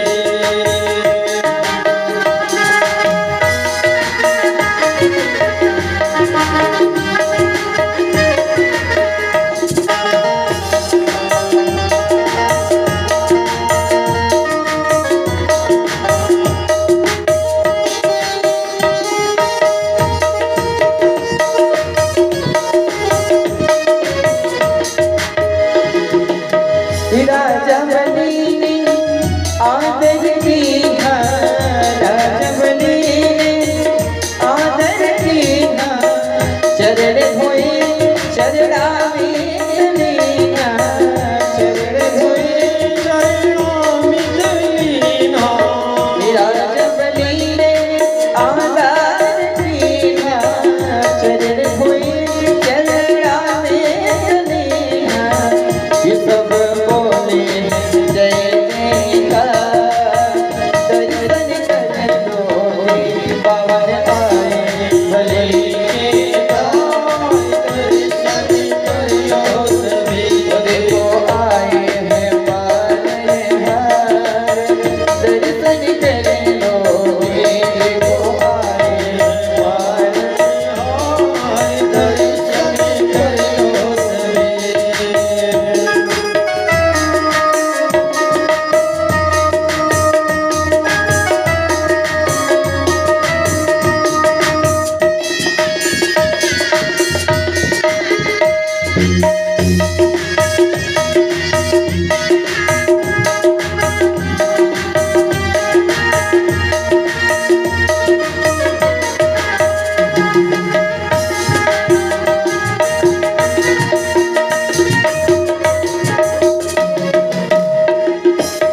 धन्य है राजा भाग्य तुम्हारे, धन्य है राजा भाग्य तुम्हारे।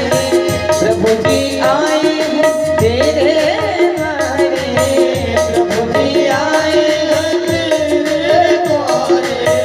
धन्य है भक्त भाग्य तुम्हारे, प्रभु जी आए हैं तेरे द्वारे। वो सब बोले सब बोले हैं जय जयकार, दर्शन कर लो जी पावन आए बलि के द्वार। दर्शन कर लो जी, दर्शन कर लो जी पूजा कर लो, दर्शन कर लो जी पूजा कर लो। वो पावन आए बलि के द्वार, दर्शन कर लो जी पावन आए बलि के द्वार। दर्शन कर लो सभी। पावन आए बलि के द्वार, दर्शन कर लो जी देखो आए पालनहार, दर्शन कर लो सभी। वो देखो आए हैं पालनहार, दर्शन कर लो जी देखो आए हैं पालनहार, दर्शन कर लो सभी। बोले वामन भगवान की, कृष्ण कन्हैया लाल की। नमस्तुभ्यं भगवते पुरुषाय महीयसे, सर्वभूत निवासाय वासुदेवाय साक्षिणे। कहते हैं देव गुरु बृहस्पति कहते हैं कि इतना भिक्षाटन से मेरा कुछ नहीं होने वाला, आप जाओ बलिराज के वहाँ, राजा बलि के वहाँ से भिक्षा। और एक बात और बता दें मैया, आप लोग ध्यान से श्रवण करिए, एक बहुत ही आवश्यक सूचना है आप लोगों के लिए कि कल अर्थात 10 तारीख है, 10 तारीख से श्री श्री 1008 महामंडलेश्वर सूर्यनाथ दास त्यागी जी महाराज। यहाँ तो संतों की भरमार लगी है। प्रथम भगति संतन कर शंगा, दूसर मुमृति कथा प्रसंगा। कल उनके भी कथा का रसास्वादन करने का परम सौभाग्य आप लोगों को प्राप्त हुआ है। तो कल 12 बजे से लेकर के 2 बजे जो मध्याह्न समय अवशेष बच रहा है, उसमें उनकी राम कथा प्रारंभ होगी। तो कल 12 बजे से लेकर के 2 बजे तक आप लोग आएंगे और उनकी कथा का भी रसास्वादन करेंगे। ऐसी हमारी भी इच्छा है और आपकी भी इच्छा है और परमात्मा की भी यही इच्छा है। बोले श्याम रामचंद्र की। जब राम कृष्ण दोनों साथ आते हैं तो और आनंद आता है ना। अभी इसमें भी राम ही आने वाले हैं, क्योंकि भागवत महापुराण एक ऐसा ग्रंथ है जिसमें भगवान के नाना प्रकार के अवतार अवतरित हैं। कथा सबकी है और कहते हैं देव गुरु बृहस्पति कि इतने धन से मेरा कुछ होने वाला नहीं है। आप जा करके बलिराज के पास जाओ, इस समय वह यज्ञ कर रहा है, उससे बड़ा कोई संसार में दानी नहीं है। आप जा करके उनसे दान ग्रहण करो। कहते हैं उसी समय वामन भगवान पहुंचते हैं राजा बलि के राज्य सीमा में, जहां वह यज्ञ अनुष्ठान कर रहा है। कहते हैं वहां भगवान परमात्मा नामोच्चारण करते हैं और कहते हैं भवति भिक्षाम देहि, भवति भिक्षाम देहि। मुझे भिक्षा चाहिए, कोई है यहाँ, मुझे भिक्षा चाहिए। और आप लोगों से भी हमको भिक्षा चाहिए। क्या भिक्षा चाहिए पता है? आप लोग कथा रसास्वादन कर रहे हैं, उसकी दक्षिणा चाहिए। दक्षिणा में पैसा नहीं चाहिए, दक्षिणा में यह चाहिए कि 13 तारीख को भंडारा है और भंडारा में सबको भाव से भंडारा में प्रसाद पाना है, तो वो कोई वंचित नहीं रहेगा। अगर आपने भंडारे में प्रसाद नहीं पाया तो समझिए कि हमारी दक्षिणा पूर्ण नहीं हुई, और जब ब्राह्मण की दक्षिणा पूर्ण नहीं होगी तो ये कि अधूरा रह जाएगा। ऐसा चाहेंगे आप लोग? नहीं ना। इसलिए सभी लोग 13 तारीख को भंडारे में जरूर प्रसाद पाएंगे। आज कह रहे हैं कि भवति भिक्षाम देहि। कहते हैं राजा बलि बड़ा दानवीर था, और जैसे ही उसने सुना कि कोई भिक्षुक हमारे इस यज्ञ मंडप के समीप आ गया है, जैसे हम लोग जब पूजा पाठ करते हैं तो ये कह देते हैं कि इसमें किसी को भीख वगैरह नहीं देनी चाहिए। अरे नहीं महाराज, ये कहाँ से भ्रांतियां उत्पन्न हुई? उसमें ही तो भिक्षाटन देना चाहिए। यदि आपके यहाँ धर्म कार्य हो रहा है तो भगवान की इस स्वरूप में आ जाए, इसका कोई पार नहीं पार सकता। इसलिए भगवान के स्वरूप को ही समझ करके उसे भिक्षाटन अवश्य देना चाहिए, उसे जलपान कराना चाहिए। जैसे यहाँ पे सभी लोग चाय पवा रहे हैं ना, वैसे जलपान कराना चाहिए। जो भी आपके यहाँ अतिथि आता है उसका सदैव सम्मान करना चाहिए। जो अतिथि का सम्मान नहीं करता उसका सम्मान परमात्मा भी नहीं करते। कहते हैं जैसे ही श्रवण करता है कि कोई भिक्षाटन के लिए मेरे इस राज्य सीमा में आया है, यज्ञ अनुष्ठान में आया है, सौभाग्य है हमारे, जैसे ही सन्मुख आता है, जब यज्ञ मंडप से उठता है तो शुक्राचार्य कहते हैं कि रुक जाओ बलिराज, मैं सेनापति को भेज दे रहा हूं, वो जाकर के भिक्षा दे देगा। परंतु राजा बलि कहता है नहीं, भिक्षाटन करने यदि हमारे यहाँ कोई आया है तो मेरा यह दायित्व है कि मैं उसे भिक्षा अपने हाथों से दूं, उसे तृप्त करूं। कहते हैं उठने से मेरा यज्ञ भंग नहीं होगा, मैं स्वतः जाकर के उन्हें भिक्षा अर्पण करूंगा। राजा बलि जैसे सन्मुख आते हैं मोहित हो जाते हैं। भगवान के उस वामन स्वरूप को देख करके, इतने घुंघराले बाल हैं, इतनी ऐसी आभा है, इतने छोटे छोटे पांव हैं, इतने छोटे छोटे हाथ हैं, 52 उंगल के वामन भगवान को देख करके, उनकी छवि को देख करके, उनकी छटा को देख करके आज राजा बलि मोहित हो गया है। कहता है मैं दान दे करके भी धन्य हो जाऊंगा, ऐसे ब्राह्मण को पा करके मैं धन्य हो गया। जब राजा बलि मन से हर्षित होकर के कहता है हे ब्राह्मण देवता, नमस्तुभ्यं भगवते पुरुषाय महीयसे। हे साक्षात नारायण से दिखने वाले, नारायण के जैसा आपका स्वरूप, हे परम पिता परमात्मा आप कौन हो? कहते हैं मेरा स्वरूप ही मेरी पहचान है और मैं एक ब्राह्मण हूं। कहते हैं इच्छा प्रकट करिए प्रभु कि आपको क्या चाहिए? कहते हैं मुझे 3 पग भूमि चाहिए राजन। हे राजन मुझे 3 पग भूमि चाहिए।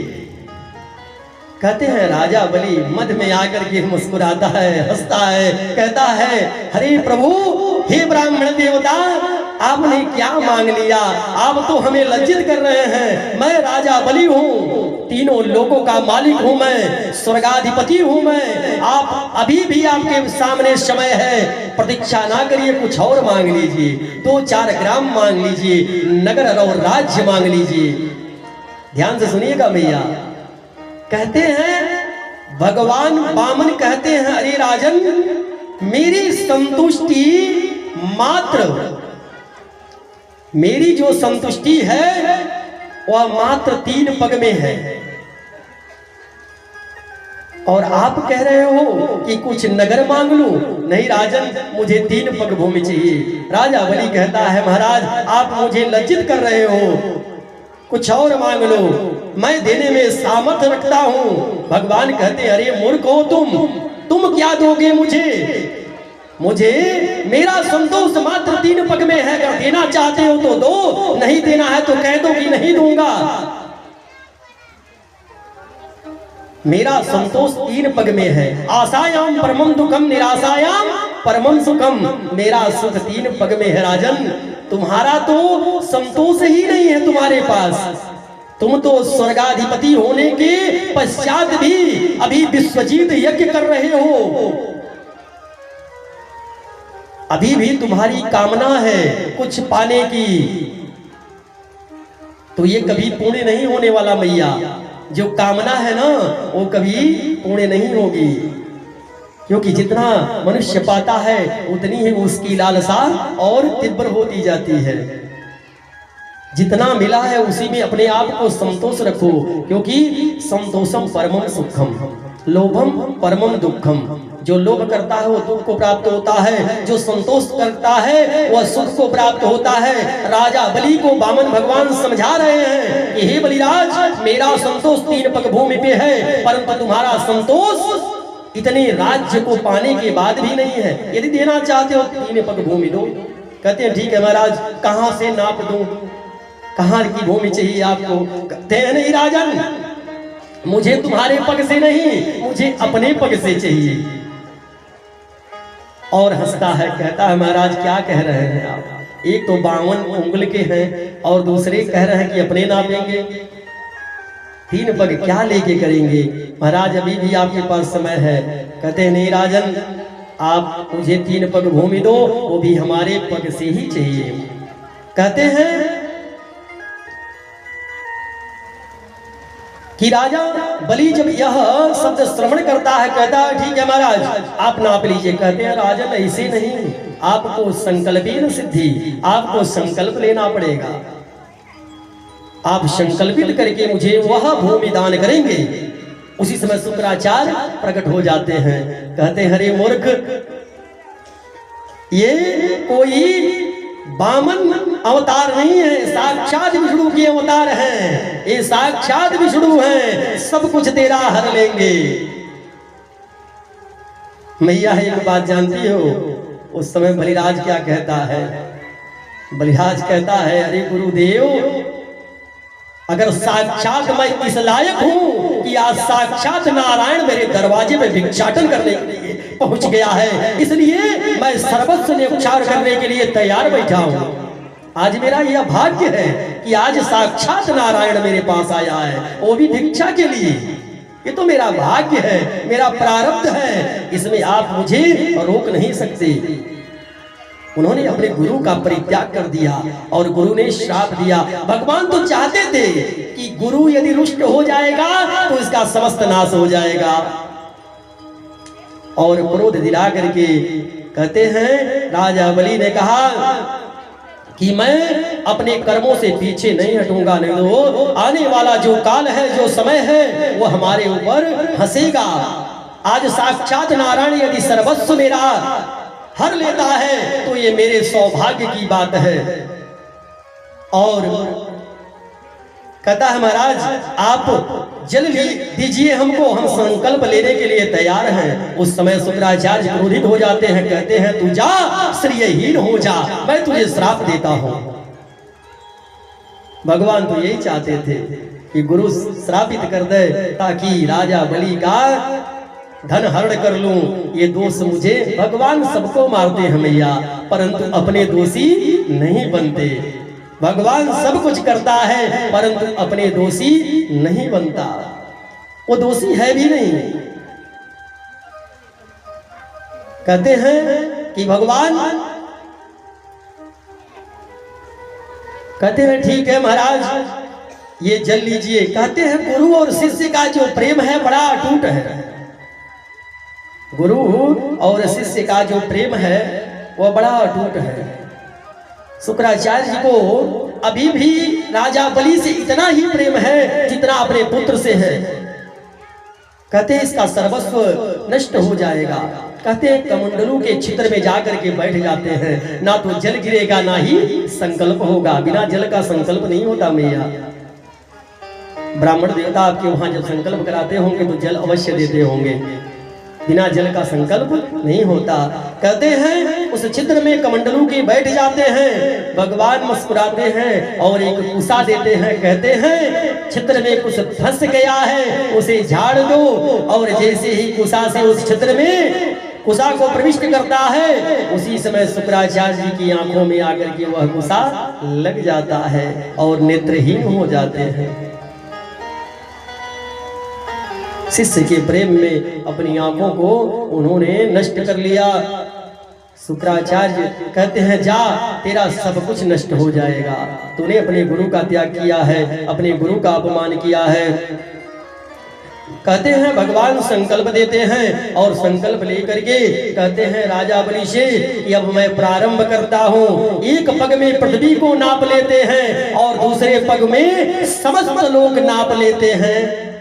एक बात और भैया, तीसरा पग तो अभी बाकी है।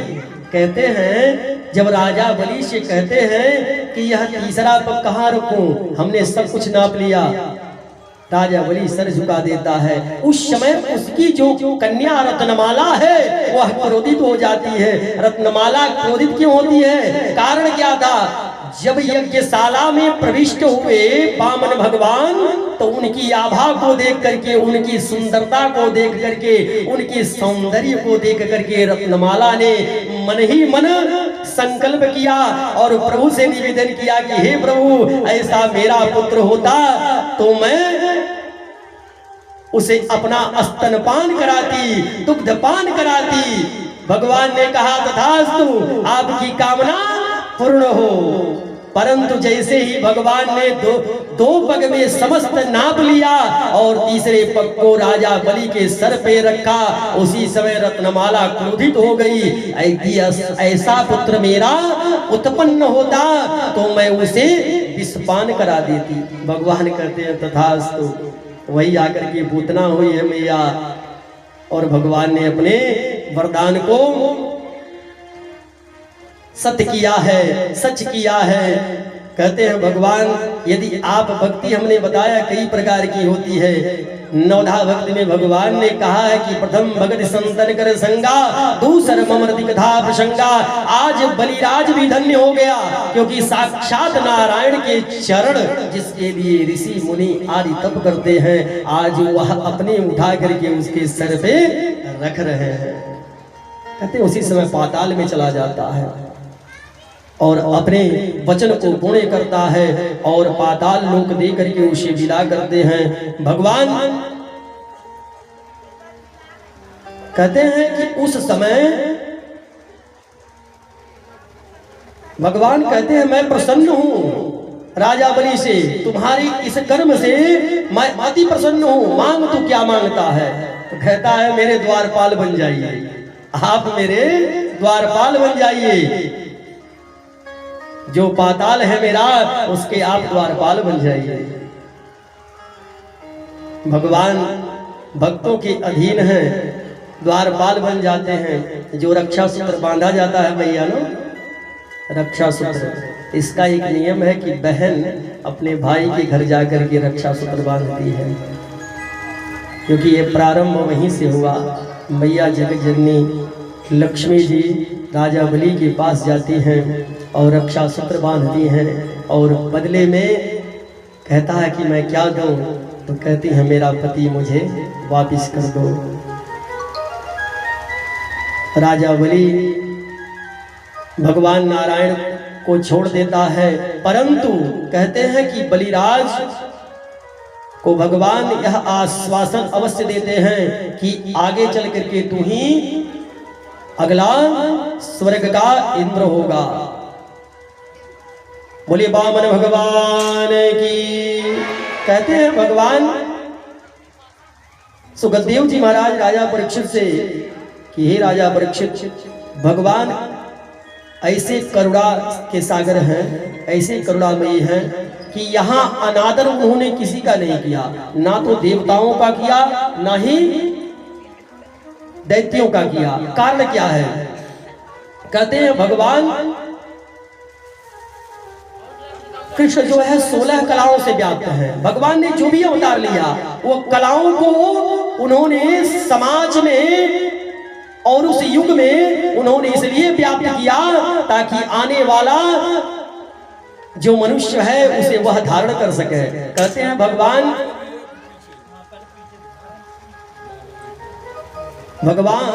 राम 12 कलाओं से व्याप्त थे, परंतु भगवान कृष्ण 16 कलाओं से व्याप्त थे, इसलिए भगवान कृष्ण को परब्रह्म माना गया। कहते हैं राजा बलि का उद्धार करते हैं और उसे आश्वासन देते हैं कि आगे चल करके तू ही अगला इंद्र बनेगा। कहते हैं उसी समय स्वर्गादि इंद्र आदि देवता आकर के, ब्रह्मा विष्णु महेश सभी लोग आकर के भगवान वामन अवतार के स्वरूप पे पुष्प की वर्षा करते हैं और सभी लोग भगवान का आदर करते हैं, ध्यान करते हैं। आइए 2 बार नाम संकीर्तन करते हैं। राधे राधे गोविंद गोविंद राधे, राधे राधे गोविंद गोविंद राधे, राधे राधे गोविंद गोविंद राधे, राधे राधे गोविंद गोविंद राधे, राधे राधे गोविंद गोविंद राधे, राधे राधे गोविंद गोविंद राधे, राधे राधे गोविंद गोविंद राधे, राधे राधे गोविंद गोविंद राधे।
राधे गोविंद गोविंद राधे राधे राधे गोविंद गोविंद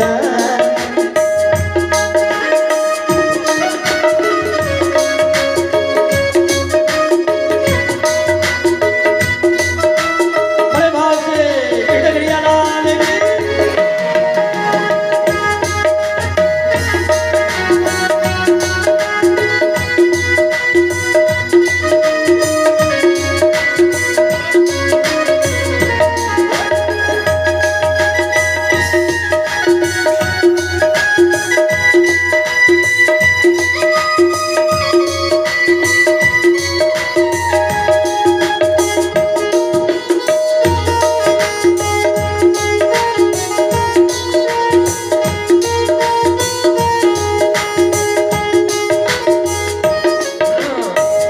बड़े भाव से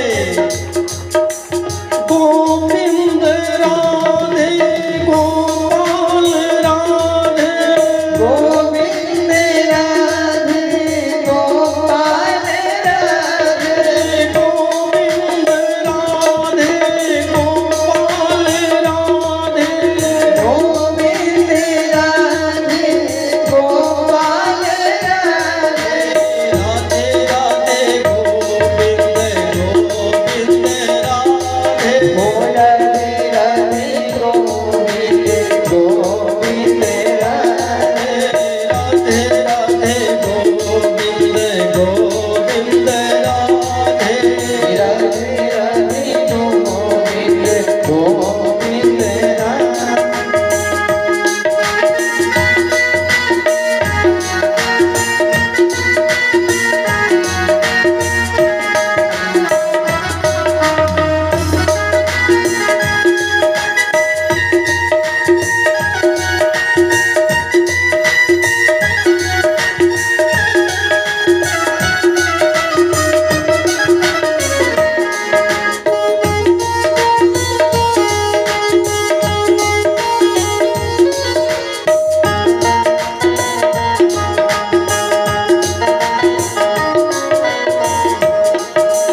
गोविंद राधे बोलो गोपाल राधे गोविंद राधे बोलो गोपाल राधे गोविंद राधे बोलो गोपाल राधे गोविंद राधे बोलो गोपाल राधे राधे राधे गोविंद गोविंद राधे भोला राधे गोविंद गोविंद राधे राधे राधे गोविंद गोविंद राधे भोला राधे गोविंद गोविंद राधे गोविंद राधे बोलो गोपाल राधे गोविंद राधे बोलो गोपाल राधे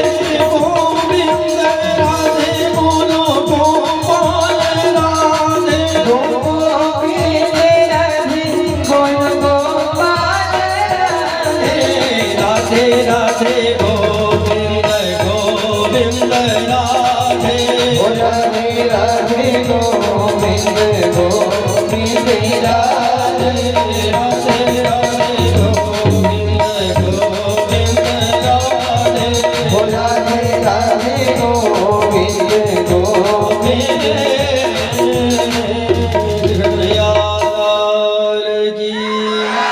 राघवेंद्र सरकार की आत्मलाभात् परम लाभं न विद्यते आत्मसुख